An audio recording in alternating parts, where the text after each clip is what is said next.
Welcome back to this special episode of Inside Iraq. We are talking to General Jack Keane, Michael Isikoff, and Michael Hudson. General Keane, in 1993, one helicopter fell down in Somalia and Congress cried, "Bring the boys home." Will we see a similar situation, perhaps some sort of a collateral damage against the Iraqis, or perhaps a massive operations against the Marines in Sadr City, 200 people in one day, and then the Democrats say, enough is enough, bring them home? Well, I think it's a fair statement that America has run out of patience here, but my analysis of that is it has more to do with the lack of progress and success. I think if we had been making some steady progress each year, and much of Baghdad had been secured, and we started to see some economic vitality returning to the country. I mean, not overnight, but just steady progress. I don't think we're having these conversations. That's my interpretation of it. So what has to happen here? We definitely have to show some progress. I don't think the American people, lack character or steadfastness, and you're using the 93 Black Hawk Down. I mean, what I learned from 93 was not that, we couldn't handle the 18 killed and 76 wounded, is that we never told the American people at all that we were conducting an operation that involved 600 to 700 of their youngsters against the SNLA militia. We had withdrawn both divisions and left this classified force there to conduct those operations. They thought we were doing famine relief. So the lesson out of that was, if you're going to commit military force, you better tell the American people why you're doing it and what the intent of that operation is. Again, I'd like to ask General Keane how he reconciles what he's recommending here, and which the president obviously adopted, with the previous statements from General Casey and General Abizaid that they didn't think they needed additional troops and didn't think they would necessarily help. Well, it's not difficult to understand this. I mean, the strategy that my good friend John Abizaid and George Casey promulgated, I supported it in 04 and 05, but I started to have concerns about it in 05. The centerpiece of their strategy is we're going to rely on the Iraqi security forces. The problem is that the enemy raised the level of violence beyond the capacity Iraqi security forces could handle. I think, generalship is about putting a plan together, organizing resources, motivating and inspiring your people. But when the enemy votes on your plan and starts to react to it, you have to have the capacity to change. And I think most people looking at this now recognize that that strategy has failed, and we have to make a change. And look what's taking place here. We have a new Secretary of Defense. We have a new Central Command Commander, Admiral Fallon. We have a new on-the-ground commander in General Petraeus. And the president has promulgated a new plan to deal with the reality in Iraq. So I think that's an open admission that the strategy we've had in the past has not been working.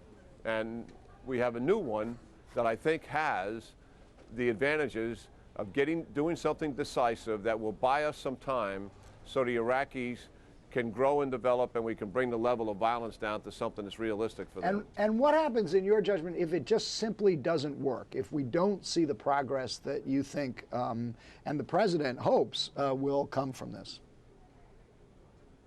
I would find that hard to believe, but in the event that it doesn't work, I don't believe at that point we would make a precipitous withdrawal. I think we would do everything we could still to strengthen the Iraqi government and to seek accommodation as best we can and bring our other partners in the region to do that.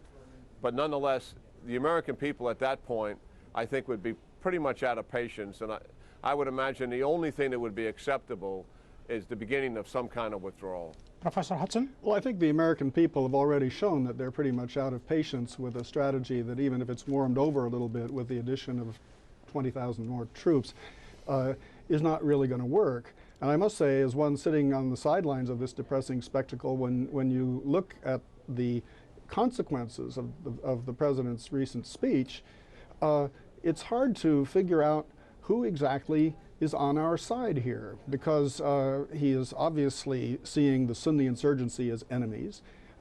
In fact, the Maliki government itself is ambivalent about having more American troops and more American military authority in place. Certainly, the Sadr militia is against us. This is key, what you just said, the ambivalence of al-Maliki. Are they buying time? Because, the current wisdom in Baghdad on the other side from the western province, that al-Maliki is trying to give the militias enough time to ethnically cleanse all the Sunnis from Baghdad and what they called Tashyi' Baghdad, and make Baghdad one complete whole Shiite city. So when they go to national reconciliation, they say, Baghdad is ours, let us talk about the rest of the country. Well, it's more complicated than that, because al-Maliki is not the only Shiite force in town. You've got the Supreme Council, you've got Abdulaziz al-Hakim. Sciri. And when he was here last month or so in Washington, the head of that party was basically saying, the Americans need to do more. You have not hit them hard enough. So al-Maliki has got to contend with people in his own side who are pushing him against perhaps what others would want. Professor Hudson, let me welcome Brigadier General Mahmoud Khalaf from Cairo. He is one of the most respected military historians and strategists in the Middle East. I'm sure he has a comment. Brigadier, from what you heard about the president said, do you think this force, this new surge, will manage to stabilize Baghdad as a first step towards stabilization of the entire country? No, I didn't think so, because this situation, the whole situation, it's more than 20,000 or more, or even any military solution. Because the more of troops Mr. President send them to Iraq means the more of fighters. Because the Iraqi war battlefield, it's not a classic theater. It's all of asymmetric operation and a lot of militia and a very complex enemy. The United States has a monopoly on the use of air power in Iraq. Why do you think that air power, people don't think it's going to add much to the battle between the US forces and the militias? It's a very simple, answers. Air power has to find a target. The militia is asymmetric. What that means is, there is no any sign for troops, for installation, for facilities, for, guns. It's a very small units, or even, personnel carries a small, rifles or anti-tank, small anti-tankers. You can't discover those people dispersed in the whole land by satellite, by the aircraft, whatever he has. That's the point of power for militia. Militia is not a big size forces, have fingerprints, you can discover it. Michael, does that mean the US forces are trapped in Iraq? Exactly what Kofi Annan said, you cannot leave and you cannot stay. To leave actually is going to leave such a big political and military vacuum, and the only country, the only force that's going to fill it is Iran, and that is detrimental to US interests in the region? Certainly, all that scenario is something that is a very extremely troublesome one for all American officials. The bottom line here now is, I think General Keane had made the point before, the enemy votes. The enemy gets a vote in all this, but the American public also gets a vote. They already have voted in the last election. The Democrats are now more emboldened than ever. In fact, they've become, just over the last few weeks, more assertive. Is there a super national interest above and beyond the masses? Perhaps the masses, they care about the money, the dollar, as well as their kill son, but there is a national super interest of the United States, which has invested heavily over the past 70 years in that critical region where oil will become in the next 20 to 50 years the most essential commodity in the world. Yeah, but when you deal with that question, the Iraq Study Group, which is a group of experts drawn from all parts of American foreign policy community, bipartisan, had a good view of what a realistic American strategy would be. President Bush appears to have completely thrown that report in the wastebasket. And I'd like to ask Mr. Isikoff why he would do such a thing when there is such a broad bipartisan basis behind something other than what he proposed in his latest speech? Well, I think there are a lot of answers to that question, or multiple answers, but one of which is I think the president and his advisors did not exactly take kindly to the idea that an outside commission that wasn't that they didn't appoint, that wasn't constitutionally created, was going to dictate what American foreign policy should be. Taking a title from your book, it says the inside story of spin, the word spin, yes, scandal and the selling of the Iraq war. Are we going to see some sort of a spin regarding this new strategy? Oh, I think we are already seeing it. We saw it last night. We're seeing it from the president's advisors. We're going to be seeing weeks of it now as the president tries to sell his strategy to the American public and to the Congress. But there is a big difference, Michael. This time the gig is up. This time the U.S. public, as well as all the other people, they know exactly what they are up against. Isn't that so, Mr. Hudson? Well, maybe President Bush is just going to try to hold his own until his term runs out and then hand off this catastrophe to the next president. Maybe that's his real strategy. Author and military analyst and political analyst Michael Isikoff, thank you very much for being on this special episode of Inside Iraq. Thank you. The situation in Iraq is unacceptable to the American people, and it is unacceptable to me. Our troops in Iraq have fought bravely. They have done everything we have asked them to do. Where mistakes have been made, the responsibility rests with me. It is clear that we need to change our strategy in Iraq. President Bush admitting mistakes in Iraq.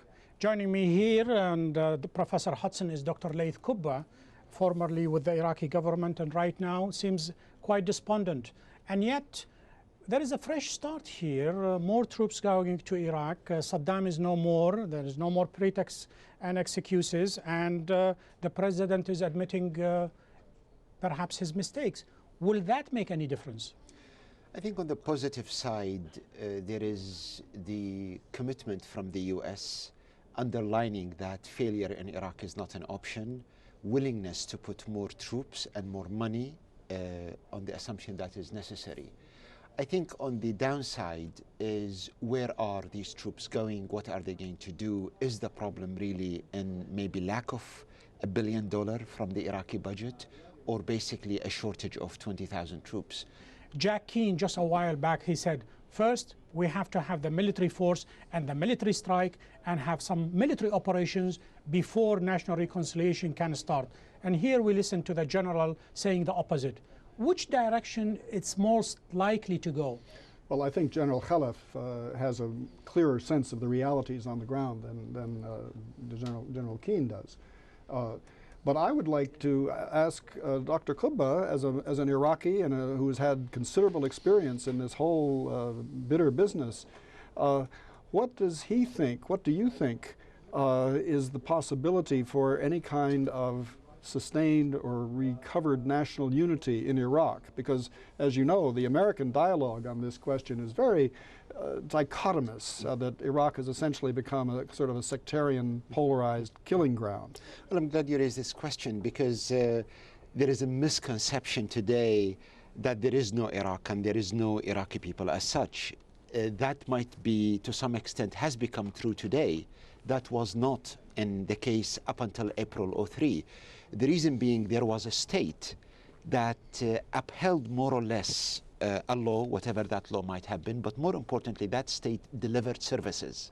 Now, the dictator who was heading the state was ousted, but the citizens, by and large, the Iraqis, Shias, Sunnis, Kurds, they looked to the state to continue. And suddenly that state was dismantled. So what we had, huge vacuum, the emergence of elites out of nowhere, assuming power, the inability of a national army and police to deliver security led to the emergence of local militias to protect neighborhoods. And today we have a reality that is very difficult to reconcile. I would say, if that analysis, that the core problem in Iraq has been dismantling the state, then the strategy should be on how to rebuild the state. Regarding rebuilding the state, Dr. Laith Kubba, let me engage from Beirut, Dr. Faleh Abdel Jabbar, an Iraqi expert. Dr. Faleh, has Iraq, in the current situation with the social fabric really torn up since the invasion, has gone beyond salvation, or there is still hope? You listened to the president most likely yesterday. Did you see any situation where this new surge, this new stabilization force, if we may call it, may do the trick at the 23rd hour? Well, the speech was infested with a militarized tone and a confrontational tone. We need more of politics, I think, rather than military. Military means are important in this situation. Now, the nation-building issue in Iraq is a very, very intricate question, because in nations where you have a homogeneous population, nation building and state formation are one and the same thing. In Iraq, these are two different processes, and sometimes you build up the state as like police, army, bureaucracy, defense, justice system, bureaucracy, etc. on the one hand, but nation building is another matter. It is how the different segments of this beleaguered nation are integrated into the system. Dr. Faleh, reconstruction perhaps for a while, I don't know how long, is going to have to wait until this security situation in Iraq has to be resolved. Most of the technocrats and professional people, more than 4 million Iraqis, they have left the country. They are leaving the country. Exactly. So in light of that, is there a hope that what is left in Iraq, they can do the job? Well, I don't think so, no. You see, if you listen to the military experts and listen to the economic experts, developmental experts, the first say, well, we need development to stem the tide of violence, to stem the tide of military violence. And when you listen to the developmental experts, they say we need security to start, to initiate projects to employ more people and, press down the levels of unemployment and poverty, etc., etc. And you see this exchange of accusations and blame, which tells you a lot that you need both. You need both at one and the same time. The one cannot do without the other. Let's listen to what President Bush said yesterday regarding reconstruction. To establish its authority, the Iraqi government plans to take responsibility for security in all of Iraq's provinces by November. To give every Iraqi citizen a stake in the country's economy, Iraq will pass legislation to share oil revenues among all Iraqis. To show that it is committed to delivering a better life, the Iraqi government will spend $10 billion of its own money on reconstruction and infrastructure projects that will create new jobs. To empower local leaders, Iraqis plan to hold provincial elections later this year. Dr. Laikoub, the president perhaps speaking out of hope for reconstruction. If we look at the oil sector right now, militias in the southern part of Iraq, they are actually in control of the tabs. They are dealing with carriers. They are siphoning money of the Iraqi treasury. That's the reason any little bit helps, but it's not critical. $1 billion is not going to make that much difference to Iraq. And I think there is currently over $15–20 billion the Iraq treasury. The problem really is not here. I think last year audits and the year before showed nearly $7 billion went unaccounted for. So the real problem is not lack of money or a lack of resources. Billions are going unaccounted for. Basically, politicians lining their pockets. Well, yes, I think corruption is on an enormous scale there. But I must say, in fairness to President Bush, in his speech, and also I think in his initial Iraq policy, some attention, or at least lip service, was given to economic development. And lately, as we just heard, he has talked about using economic development as an engine to develop security. Many people in the Arab world, especially even inside Iraq, they have this vexing question. What does the United States want from Iraq? Will the United States ever leave Iraq? From what you see from a military point of view and the enormous assets the United States is putting into Iraq, is that temporary or is that a long-term presence? First of all, it's a problem in my view in the priorities, what you have done in Iraq. The priorities started by a good integrated political structures will bring stability, and the stability will bring security, and the forces keep the security. Everything upside down inside Iraq. Nobody knows who fight who. And the Arab world, even the regional structure in the Arab world, try to do something, but United States keep everything inside this administration and want to use forces to solve any problem. Is the U.S. viewed and in reality a liberator or an occupier? Well, it is viewed as both. You know, the people are not of one mind to this effect. And even the, you know, on the one hand, for example, they legitimized Iraqi politics through the ballot, through the elections, on the one hand. But on the other, in the security area, the Iraqi government has no real jurisdiction, no real power to move even one soldier, as once Prime Minister, current Prime Minister, Mr. Maliki said. So you have this kind of legitimacy built on the will of the people through the ballot on the one hand, and then the nationalistic credentials, meaning that those elected should act on their own, should be real sovereign, which they are not. And they are seen as such. They are not real sovereign. And you see here the twins that I talked about. You do one thing in the one hand and you undo it with the other hand. This is really, it can't go on like this. Dr. You need a Faleh more Abdel-Jabbar, balanced approach and more respect. Iraq expert from Beirut. Thank you very much. Laith Kubba, when history is written about the American invasion of 2003 in Iraq, what will it say? Will it say this was really the beginning of change in the Middle East, or will it say this is the biggest disaster the United States committed for many, many, many decades? I think it's going to impact the U.S. for many decades to come. It had cost America not only trillions of dollars, but it didn't cost America that many in terms of soldiers compared to Vietnam, for example. But in terms of credibility, its world standing, its ability to project power, to influence the course of events in the region, I think it's a serious setback. And that what is driving America currently to stay the course in Iraq is knowing that this can be much, much worse if they were simply to walk out of Iraq. Professor Hudson, you are a man who spent the better part of your life studying the Middle East as well as U.S. foreign policy towards the region. You know all the major players. Now, with the benefit of hindsight, when you look at this disaster chapter of U.S. policy in the region and the bleak picture, Mr. Laith Kubba said it, what lies behind this enterprise? Was it really a misguided adventure? Was it oil? Was it WMDs? Was it democracy? If you wrap it up in a very short sentences, what would you say? How it happened, I think you have to look at the American domestic political arena first of all, and look at the remarkable and surprising takeover of U.S. policy by the neoconservative network. And they did a lot of damage.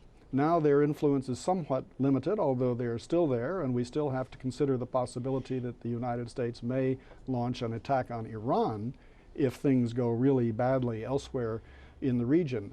But I would hope that in hindsight, as you're suggesting, that realistic people will look back, and I think American citizens are pretty realistic about these things, will look back and say that we need to be playing a much more modest, multilateral, less militaristic, more political role in the region, and we must also introduce a moral fairness element, and that leads to a subject we did not talk about today, dealing properly and in a balanced way with the Palestinian-Israeli conflict. That's an issue it has to wait for the time being, I'm afraid. Professor Michael Hudson of Georgetown, thank you very much. Dr. Laith Kubba of the Democratic National Endowment, thank you very much.